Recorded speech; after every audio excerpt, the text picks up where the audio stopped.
Humphrey, and I'm a second-year student at Minnesota West Canby.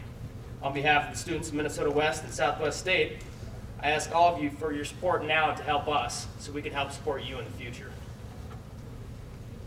I'd like to take a few minutes and tell you about how I became a student. I joined the Navy the day after I turned 17, and a week after I graduated from high school, I left for boot camp. I never had any intentions of going to college. I didn't even really know what I wanted to be at that time.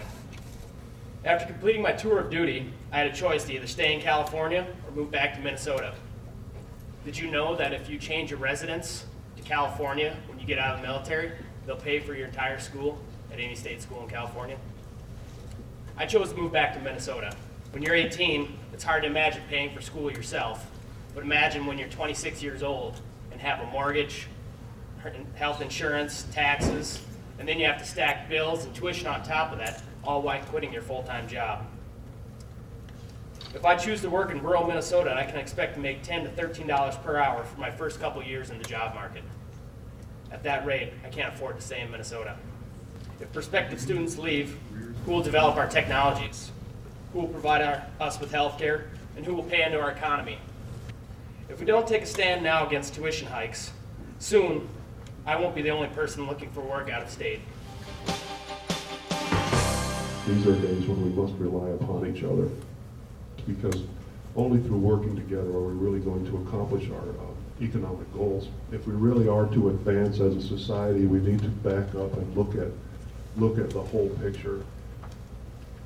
In listening to legislators talk, I hear them talk about every community wanting a hospital, and every community wants a new bridge, and every community wants better roads, and wants more police, and every fireman and fire station, and you know, the list goes on and on.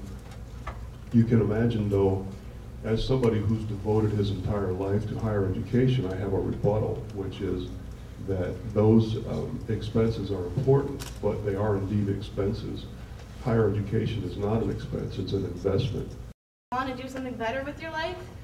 It's amazing. You're talking about families, you know, who, I mean, have kids at home, they work several jobs and they take night classes just to try and get that much more ahead. And it's not always just to get a better job, it's because people really want to learn. At SSU, it's about all the students. It's about all of giving each and every student a chance to succeed at the dreams that they have.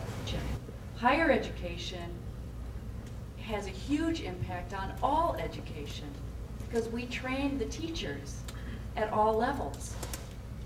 And so we've got to, as a state, talk about how we can keep that strong, keep our future strong.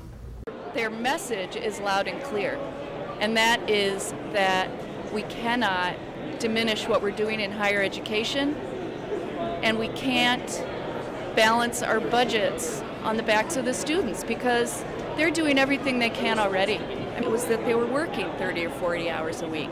They are more focused and committed to their educations than ever, and I've been doing this for about 17 years. I've traveled all around the world, and I've always been proud of saying I'm from Minnesota. And every time I tell people that, they always affiliate Minnesota with great hospitals and great education.